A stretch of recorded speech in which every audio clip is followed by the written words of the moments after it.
Good MC दोस्तों, और आज मैं आपको बताने वाला हूं कि एक ही टिप्स आपको ध्यान रखना है कि अपने प्रोडक्ट का इस्तेमाल किस मरीज पे कैसे करना है।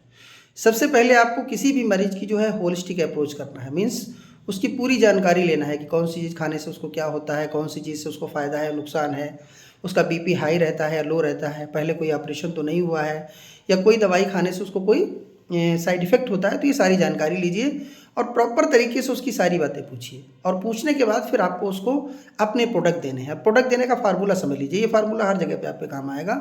सबसे पहला, जब आप एलोपैथिक डॉक्टर के पास जाते हैं तो वो क्या करता है, पहले आपसे सारी बातें पूछता है और उसके बाद जब वो मेडिसिन देता है तो लगभग आपको 4-5 गोली देता है। अब वो गोली कौन कौन सी है? सबसे पहले वो आपको एक एंटीबायोटिक देता है रोगों से लड़ने की क्षमता के लिए। दूसरा वो आपको क्या देता है? एंटी एलर्जिक देता है। तीसरा क्या देता है? एंटी गैस्ट्रिक देता है। इसके बाद क्या देता है? मल्टी विटामिन देता है। तो आपको भी देखना पड़ेगा दोस्तों कि अपने प्रोडक्ट कौन कौन से हैं जिनके अंदर ये चीज़ें मौजूद हैं।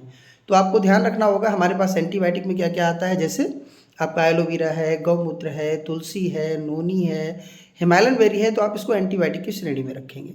जिस प्रकार का मरीज है उस तरीके से उसको अटैच करके देना है। जैसे फेफड़े संबंधित है तो आप उसको अपना हिमालयन बेरी दे सकते हैं। जोड़ों का दर्द है तो उसमें नोनी को लगा सकते हैं, या एलर्जी वगैरह है तो आप गौमूत्र लगा सकते हैं, गैस वगैरह है तो एलोवेरा लगा सकते हैं। तो आपको क्या करना है, एक प्रोडक्ट इनमें से कोई उठाना है उसकी बीमारी के अनुसार। दूसरा, अपने यहाँ कौन से प्रोडक्ट हैं जो एंटी गैस्ट्रिक हैं। गैस्ट्रिक का मतलब गैस से विचूर्ण है आपके पास, एलोडाइजेस्ट है, तो आप इनमें से किसी भी एक चीज़ का इस्तेमाल कर सकते हैं। तीसरा, आपको मल्टीविटामिन में देखने हमारे पास क्या क्या चीज़ें। मल्टीविटामिन में हमारे पास क्या है? डेली डाइट है, आप उसको दे सकते हैं। मोरिंगा टैबलेट है उसको दे सकते हैं। स्प्रुलिना टैबलेट है उसको दे सकते हैं। और जो है इस तरीके से कई चीज़ें हैं। इसके बाद एंटी एलर्जिक में आपके पास क्या है?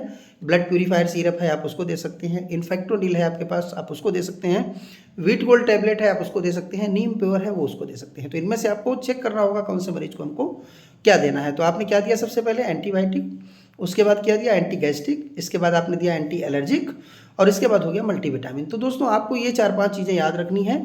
आपको जब भी कभी किसी को प्रोडक्ट देना है तो इस फार्मूले के साथ दीजिएगा, उसको फ़ायदा भी मिलेगा मरीज को, और उसकी जो मेडिसिन है वो सारी मेडिसिन उसके पास पहुंचेंगी। दूसरा, कभी भी कोई गारंटी जैसे शब्दों का इस्तेमाल ना करें, क्योंकि आयुर्वेद है तो ये थोड़ा समय लेता है। तो आप उसको बोलें कि हमारा जो कोर्स है ये 3 से 6 माह के लिए है।